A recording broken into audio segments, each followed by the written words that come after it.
मित्रांनो सप्रेम नमस्कार. मी आहे विनोद कुमार माने माने गुरुजी या माझ्या एज्युकेशनल मोटिवेशनल सोशल आणि टेक्निकल चॅनल मध्ये आपण सर्वांचं मी सहर्ष स्वागत करत आहे. मित्रांनो, आज आपण एका वेगळ्या विषयाकडे वळणार आहोत. एक वेगळा विषय घेऊन आज मी तुम्हाला त्या संदर्भाची माहिती जी आहे तर ती सांगणार आहे. मित्रांनो, त्याआधी आपण जर माझ्या चॅनलवरती जर नवीन असाल तर नक्कीच माझ्या चॅनलला सबस्क्राइब करा, व्हिडिओला लाईक आणि शेअर करायला विसरू नका. मित्रांनो, आपण आत्ताच पाहिलेलं आहे की सुरुवातीला 12वीचा निकाल आलेला आहे आणि आता नंतर 10वीचा निकाल आलेला आहे. आणि हा रिझल्ट लागल्याच्या नंतर ज्या विद्यार्थ्यांना अपयश आलं आहे किंवा ज्यांना मनासारखे मार्ग भेटलेले नाही किंवा जे म्हणजे उत्तीर्ण झाले नाहीत, अशा विद्यार्थ्यांनी नैराश्याची भूमिका स्वतःच्या मनामध्ये निर्माण करून घेतलेली आहे. ते वैफल्यग्रस्त झालेले आहेत. काही विद्यार्थ्यांनी अगदी टोकाचं पाऊल जे आहे ते उचललेलं दिसतं आपल्याला. तर मित्रांनो, एकंदरीत हे वैफल्यग्रस्त किंवा नैराश्यता आपल्यामध्ये अजिबात निर्माण करू. मित्रांनो, आपल्याला अपयशाला समोर जाण्याची सवय पहिल्यांदा आपल्यामध्ये निर्माण करणं अत्यंत आवश्यक आहे. अपयशाला समोर जाण्याची सवय ही आपल्या मुलांमध्ये लावून घेणं अत्यंत गरजेचं आहे. अपयश आपल्याला पचवता आलं पाहिजे. आपल्याला अपयश का आलं आहे याचं चिंतन आपल्याला करता आलं पाहिजे आणि या सगळ्या गोष्टीचा सारासार विचार आपल्याला करून घेता आलं पाहिजे. मित्रांनो, एक गोष्ट तुम्हाला नेहमीच लक्षात येत असेल, असं म्हटलं जातं की अपयश ही यशाची पहिली पायरी आहे. अपयश ही यशाची पहिली पायरी आहे असं म्हटलं जातं. पण पहिली पायरी केव्हा? तेव्हा अपयशाकडून नवीन काही शिकलं जातं, तेव्हाच पुढची पायरी समोर येते.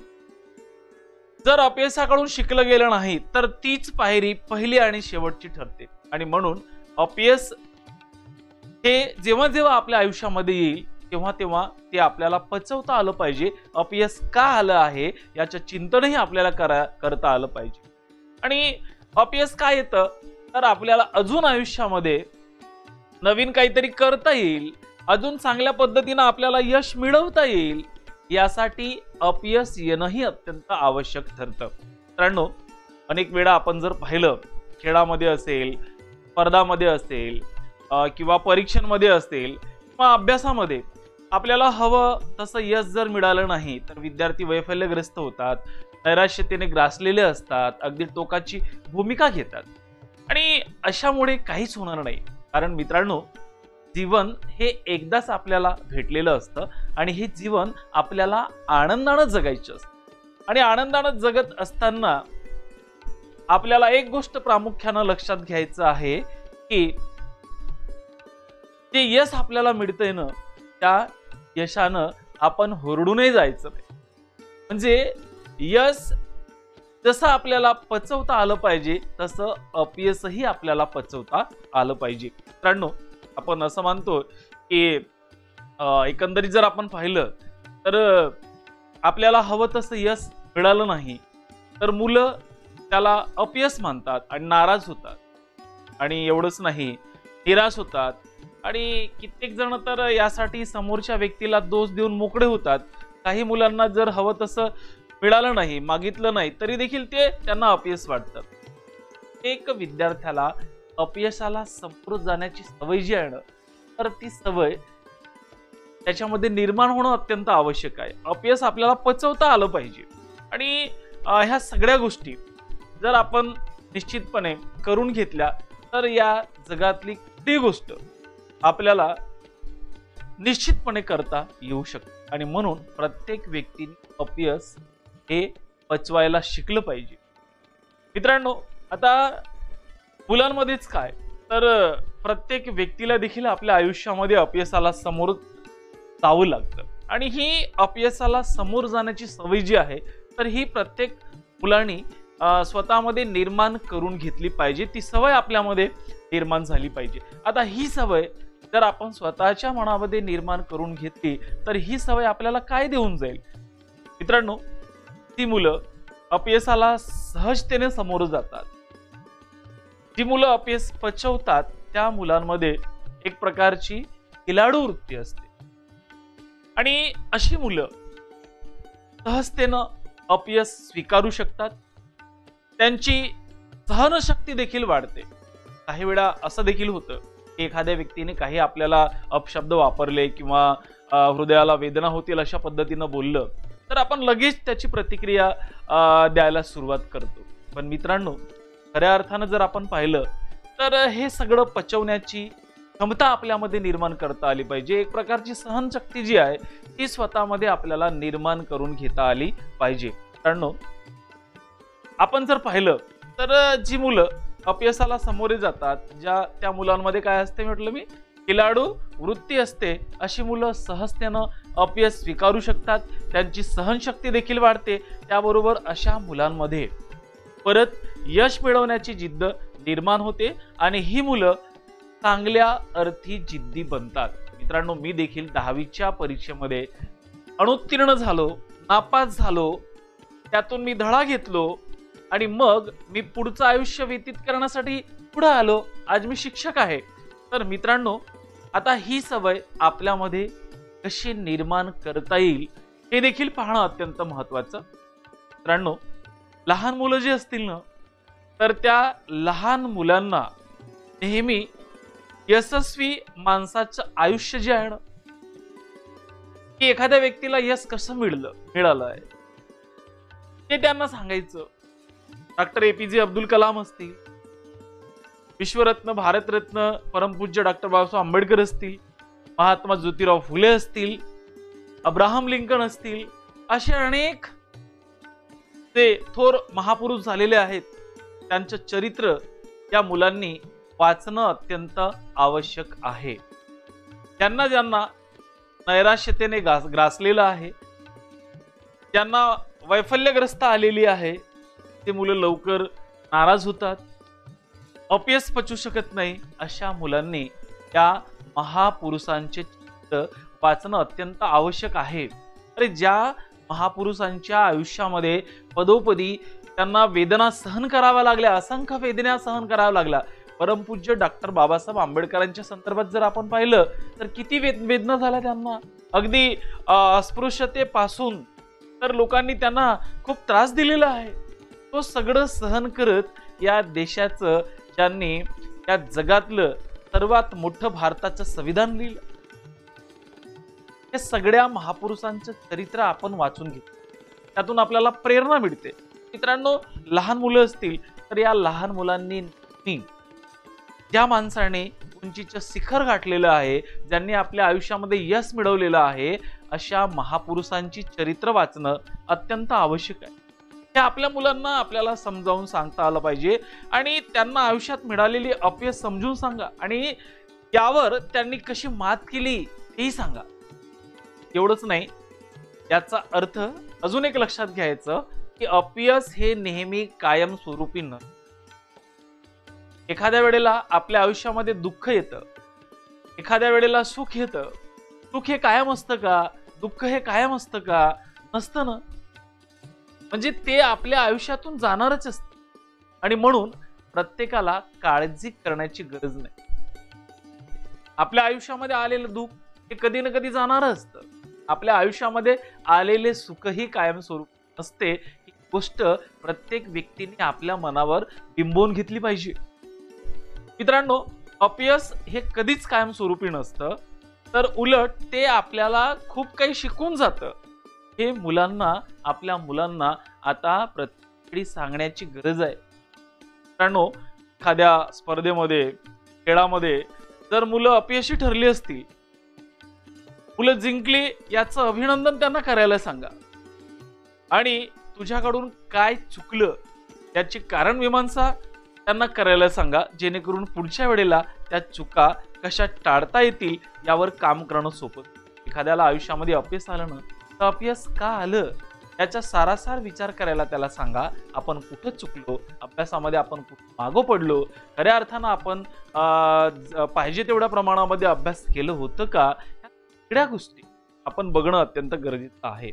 आणि मित्रांनो, यश अपयशापेक्षा तू यातून काय शिकलास, हे जर मुलांना विचारलं आणि त्यातून मुलांनी जे शिकलंय, जो काही धडा त्यांनी घेतलेला असेल, जी शिकवण घेतली असेल, ती महत्वाची आहे हे मुलांना सांगितलं, तर मुलांच्या मनातून अपयशाचे दुःख आहे ना, ते आपोआप बाहेर पडल्याशिवाय राहणार नाही. मित्रांनो, विषय बदलणं, काही काळ जाऊ देणं, आवडीच्या कामामध्ये मुलांचं लक्ष वेधून घेणं, मुलांचं लक्ष गुंतवणं आणि या पद्धती देखील मुलांच्या मनातील ज्या अपयशाची तीव्रता जी आहे ना, तर ती कमी करतात. आणि मग अशा पद्धतीनं प्रत्येक गोष्टी ज्या त्यांच्या आयुष्यामध्ये एक प्रकारचं त्यांना आनंद देईल, अशा गोष्टी आपल्या मुलांच्या मनावर बिंबवून सांगणं अत्यंत गरजेचं आहे. कारण मला माहित असेल की अपयश हाच यशाचा मार्ग आहे. मित्रांनो, टॉम वॉटसन सिनियर असं म्हणतात की मला यशस्वी व्हायचं असेल तर तुमच्या प्रयत्न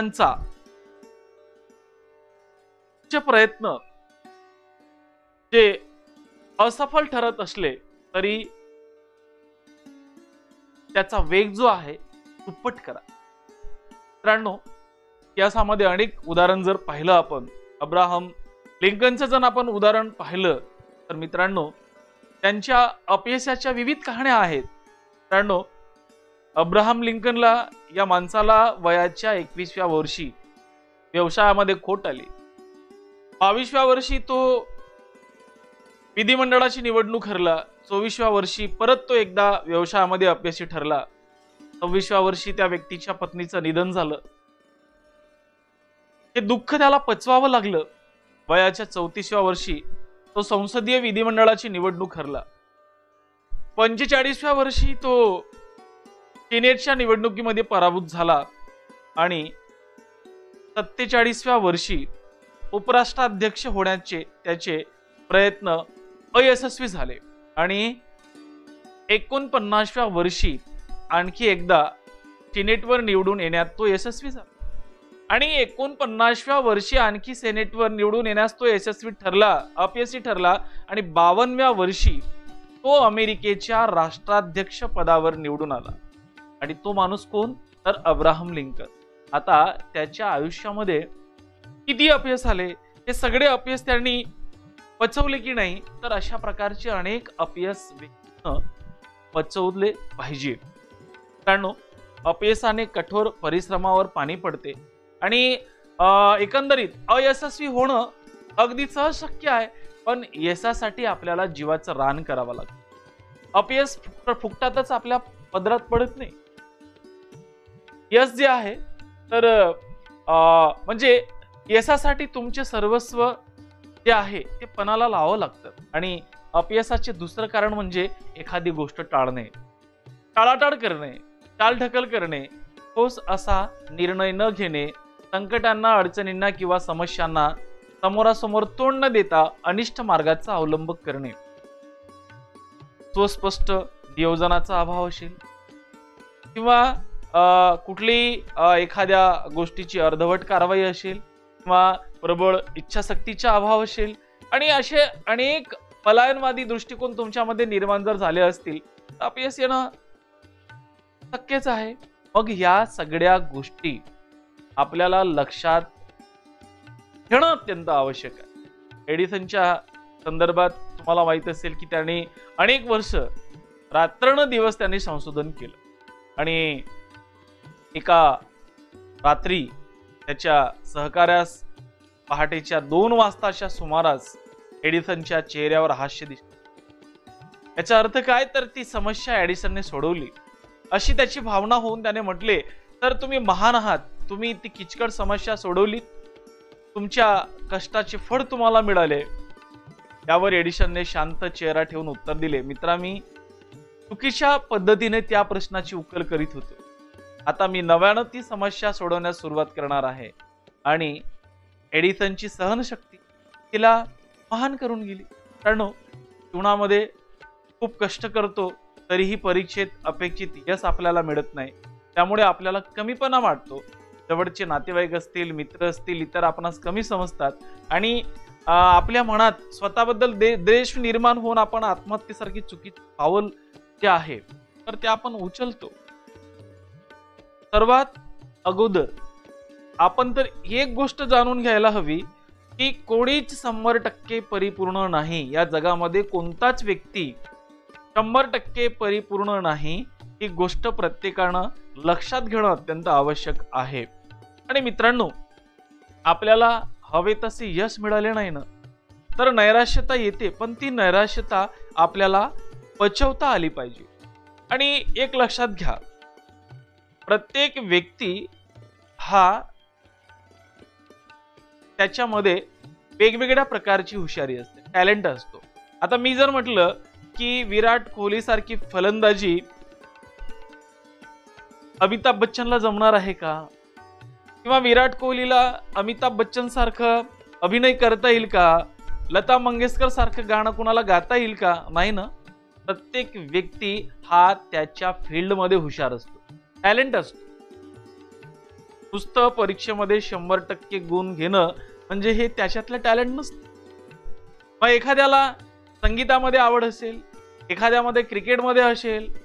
प्रत्येक व्यक्तीचा फील्ड वेगवेगळा असतो आणि हा त्या फील्डमध्ये प्रावीण्य प्राप्त असतो. ही गोष्ट प्रत्येकानं लक्षात घेणं अत्यंत आवश्यक आहे. मित्रांनो, परीक्षेतले मार्क्स तुमचे आयुष्य पूर्णपणे ठरवू शकतात का? नाही. ही गोष्ट प्रत्येकानं लक्षात घेणं अत्यंत आवश्यक आहे. आणि एक गोष्ट लक्षात घ्या, आज जे टॉपर आहेत तर ते भविष्यात कायम टॉपरच राहतील असं नाही. पुढे ते नोकरीमध्ये व्यवसायामध्ये यश मिळवतील याची शाश्वती आहे का? आपण एकमेकांमध्ये स्पर्धा करतो, मला एवढे मार्क्स मिळाले, त्याला जास्त, असं तसं, परंतु ही खरी स्पर्धा नसते. मित्रांनो, खरी स्पर्धा ही स्वतःशी करावी. कालपेक्षा आज मी स्वतःला कसं सुधरवू शकतो, म्हणजे मला कोणत्या क्षेत्रामध्ये उड्डाण करायचं आहे, कोणत्या क्षेत्रामध्ये मला करिअर करायचं आहे, हे स्वतःला विचारा. स्वतःमध्ये ती क्षमता जी आहे ती निर्माण करा. मला इंजिनिअरिंग क्षेत्रामध्ये जायचं आहे का, मला डॉक्टर की व्यवसायामध्ये जायचं आहे का, मला कला क्षेत्रामध्ये जायचं आहे का, मला वेगवेगळ्या क्षेत्रामध्ये. तर हे एकंदरीत आपल्याला हे सगळं जे आहे ना तर हे आपल्याला ठरवता येईल. मित्रांनो, आज आपण पाहतो आहे की असंख्य लोक नैराश्याने जे ग्रस्त झालेले आहेत, त्यांच्यामध्ये नैराश्यता निर्माण झालेली आहे. अशा शांत डोक्याने विचार करायला पाहिजे. मित्रांनो, अजून एक गोष्ट मला सांगणार आहे सरदेसाई यांची. मित्रांनो, तुम्हाला माहित असेल की नितीन चंद्रकांत देसाई त्यांनी त्यांच्या डोक्यावरती सुमारे 180 कोटी रुपयाचं कर्ज झालेलं होतं आणि त्या कर्जापायी त्यांनी आत्महत्या केलेली. मित्रांनो, लाखो जीव घेणारा क्रूर हिटलर यांनी शेवटी आत्महत्या केली. सुंदर विचार देणारे साने गुरुजी आत्मघात करून घेतात.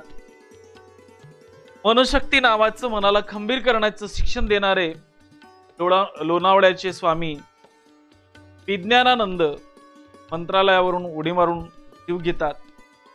आध्यात्मिक गुरु अशी ओळख निर्माण केलेले आणि कित्येकाने आधार देणारे भय्यूजी महाराज आपलं जीवन आपल्या हाताने संपवतात. मित्रांनो, पॉझिटिव्ह विचार देणारा चित्रपट करूनही सुशांत सिंग राजपूतनं नैराश्यातून आत्महत्या केली. आणि आता आपण मागच्या काही महिन्यामध्ये पाहिलेलं आहे की नैराश्याशी कसं लढायचं त्याचं शिकवण देणाऱ्या शीतल आमटे कर्जगी स्वतःचं जीवन संपवतात.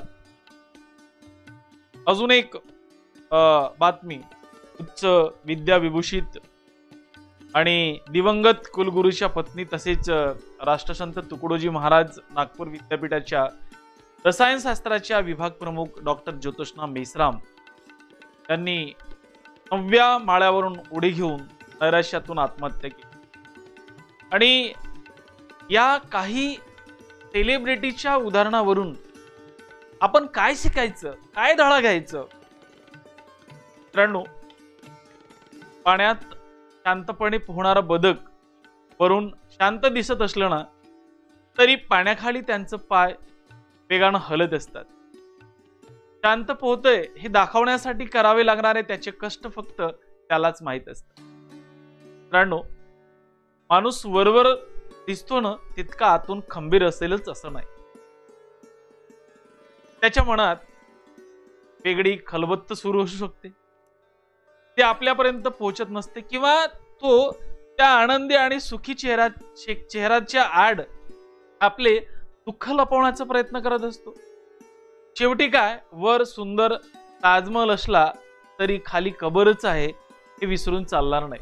मित्रांनो, भय्यूजी महाराजांनी आत्महत्या केल्यानंतर एबीपी चॅनलने एक परिचर्या घडून आणली होती, तुम्हाला आठवत असेल. आणि त्यात बोलताना भय्यूजी महाराजांचे मित्र श्री अशोक वानखेडे यांनी मानवी स्वभावाचा फार चांगला पैलू सांगितला होता, की भय्यूजी महाराज स्वतः एक आध्यात्मिक गुरु होते, परंतु ते एक व्यक्ती पण होते. आपल्या मनातील स्ट्रेस बाहेर काढायला त्यांच्या जवळ आउटलेट नव्हता. काय म्हणतोय मित्रांनो, त्यांनी काय सांगितलं होतं, की ते आध्यात्मिक गुरु होते, पण एक गोष्ट अजून लक्षात घ्यायची, की ते एक व्यक्ती पण होते आणि त्यांना आपल्या मनातील स्ट्रेस किंवा आउटलेट, स्ट्रेस बाहेर काढायला त्यांच्याजवळ आउटलेट नव्हता. डॉक्टर शीतल आमटे, बाबा आमटे यांची नात, त्यांची अगदी भय्यूजी महाराजांसारखी स्थिती झाली. इतकं महत्वाचं का हे आउटलेट? आउटलेट का महत्वाचं? आपल्या आउटलेट म्हणजेच काय, तर आपल्या मनातील जे काही खलबत्त आहे, जे काही आपल्याला मनामध्ये चाललेलं आहे, ते बाहेर काढून घेणं खूप महत्वाचं असतं. कारण त्यावधी रुपये खर्च करून विशाल धरण बांधलं आणि समजा त्याला आपण आउटलेटच दिलं नाही तर काय होईल? निश्चितच धरण फुटेल. इतकं महत्वाचं असतं हे वेस्ट वियर. मानवी शरीर म्हणजे विविध पंचतत्वापासून साधलेलं एक धरणच आहे. कारण त्या शरीरात समस्यांची आवक अतिप्रमाणामध्ये असते, आणि झाली तर हे शरीर रूपी धरण तिलकी राहील. मुंबई का तुंबते? तर पुरेसे आउटलेट राहिलेले नाहीत म्हणून. मित्रांनो, म्हणून आपलं आउटलेट सदैव सताट उघड करून ठेव. आपल्या तोंडाचे आउटलेट वापरून आपल्या समस्या आपल्या माणसांना सांग. आपल्या मनामध्ये जे काही चालले असतील ते मनमोकळेपणानं तर दुसऱ्यांना सांगता आलं पाहिजे. एवढंच नाही तर आपल्या समस्या आपल्या माणसांना सांगा. आपल्या अंतर्मनाचा आउटलेट ओपन करण्यासाठी मेडिटेशनचा अवलंब आपल्याला करता आलं पाहिजे. मित्रांनो, शक्य झाल्यास जगातील सगळ्यात मोठा आउटलेट म्हणजे आपले डोळे. ते उघडा, कुठून जाऊ द्या, अश्रूचा बांध वाहून जाऊ द्या. स्ट्रेस, दुःख, उपेक्षा पिस्तुलाच्या गोळीने डोक्याला छिद्र पाडण्यापेक्षा, पंख्याला लटकण्यापेक्षा केव्हाही सोपं नाही का? म्हणूनच मित्र नावाच्या खांद्याचा आधार घ्या. मित्रांनो, मन मोकळं करा. बेस्ट आउटलेट परिवार आणि मित्र हे आहेत.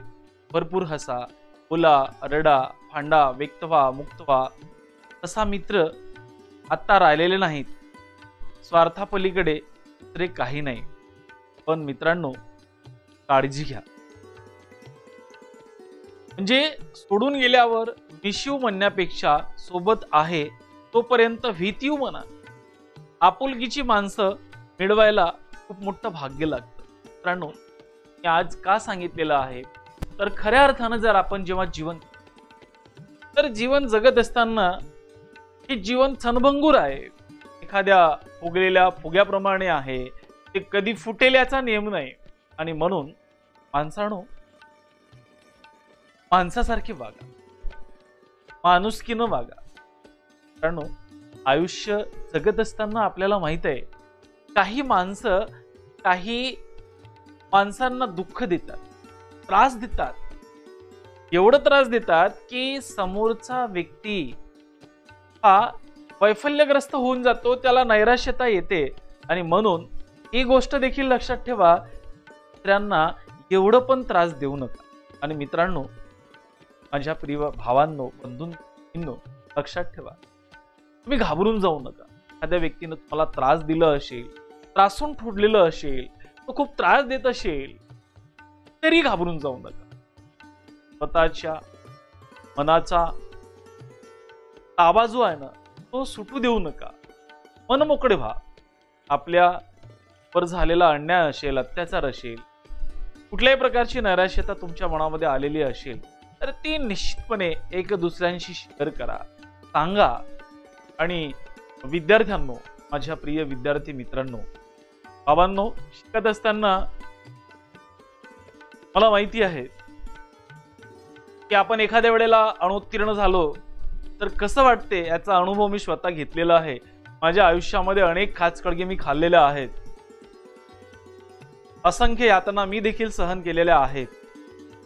पण जगायचे आहे, आयुष्याला सुंदर बनवायचं आहे, सुखाचे क्षण जगून घ्यायचे आहेत, मनमोकळेपणानं श्वास घ्यायचा आहे, कुटुंब असतं, त्या कुटुंबाला आधार द्यायचा आहे। आणि म्हणून अशा प्रकारचं कुठल्याही प्रकारचं टोकाची भूमिका, टोकाचं पाऊल घेण्यापेक्षा आपण चांगल्या पद्धतीनं जगायचं। आपल्या मनामध्ये जे काही चाललेलं आहे ना, ते एक दुसऱ्याशी अवश्य शेअर करायचं। मित्रांनो, होऊ शकते माणसाला वेगवेगळ्या प्रकारचे दुःख असतात। तो विद्यार्थी असेल, व्यक्ती असेल, कोणीही असेल, प्रत्येकाच्या आयुष्यामध्ये दुःख असतात आणि त्या दुःखाचं निवारण करणं अत्यंत आवश्यक आहे। बुद्धाचं तत्वज्ञान, तथागत गौतम बुद्धाचं तत्वज्ञान तुम्ही वाचा, त्यांना वाचा, परमपूज्य डॉक्टर बाबासाहेब आंबेडकरांना वाचा। जगामध्ये झालेले जे महान व्यक्ती असतील ना, त्या प्रत्येक व्यक्तीला वाचा। मित्रांनो, जे मी तुम्हाला सांगितलं आता, जे व्यक्तीच्या संदर्भात तुम्हाला सांगितलेले आहे, ज्या लोकांनी आत्महत्या केलेली आहे, ते वाचू शकले असते। त्यांनी टोकाची भूमिका घ्यायला नको होती। आणि म्हणून मी यासाठीच हा व्हिडिओ तयार केलेला आहे की बाबांनो, तुमच्या आयुष्यामध्ये अपयश आलेलं असेल ना, तर ते अपयश का आलं, तर ते तुम्हाला मोठं यश मिळवायचं म्हणून आलेलं आहे। तुमच्या आयुष्यामध्ये तुम्हाला खूप मोठं यश मिळवायचं आहे म्हणून आलेलं आहे। आणि म्हणून अपयशाला घाबरू नका, सामोरे जा। अपयश का आलेलं आहे त्याचा चिकित्सक सदसद विवेक बुद्धीनं विचार करा आणि पुढे जा। भावांनो, सिंधुताई सपकाळ तुम्हाला माहित असेल, महाराष्ट्राची माई आपण जिला म्हणतो, असंख्य दुःखांचा सामना त्यांनी केलेला आहे। बरेच व्यक्ती आहेत, ज्या प्रत्येक व्यक्तीने अशा प्रकारचे दुःखद क्षण आपल्या आयुष्यामध्ये व्यतीत केलेले आहेत। आणि म्हणून महापुरुषांची चरित्र वाचणं अत्यंत आवश्यक आहे। ज्या व्यक्तीने आयुष्यामध्ये खूप मोठं यश मिळवलेलं आहे ना, त्या सगळ्यांची चरित्र वाचणं अत्यंत आवश्यक आहे। आणि म्हणून आयुष्यामध्ये कुठलीही टोकाची भूमिका घेण्यापेक्षा आपल्या मनात जे काही चाललेलं असेल, जे काही वाईट विचार तुमच्या मनामध्ये आलेले असतील, तर ते एक दुसऱ्यांना शेअर केल्याशिवाय राहू नका। मित्रांनो, बंधूंनो, विद्यार्थ्यांनो, भावांनो, छान पद्धतीनं जीवन जगा, आयुष्यामध्ये सुखी राहा, सुखाची अनुभूती घ्या। आणि या जगामध्ये आपल्याला आपलं नाव कसं कमवता येईल, आपल्या आईवडिलांचं नाव कसं मोठं करता येईल, आयुष्यामध्ये मला किती चांगलं करता येईल, हा विचार तुम्ही करावा। मित्रांनो, माझा व्हिडिओ जर तुम्हाला आवडला असेल तर नक्कीच माझ्या व्हिडिओला लाईक करा, शेअर करायला विसरू नका। चॅनलला जर नवीन असाल तर नक्कीच माझ्या चॅनलला सबस्क्राईब करा। धन्यवाद मित्रांनो, स्वस्थ रहा, मस्त रहा, आनंदी रहा, आनंदानं जगा आणि आयुष्यामध्ये खूप मोठं यश मिळवा। धन्यवाद।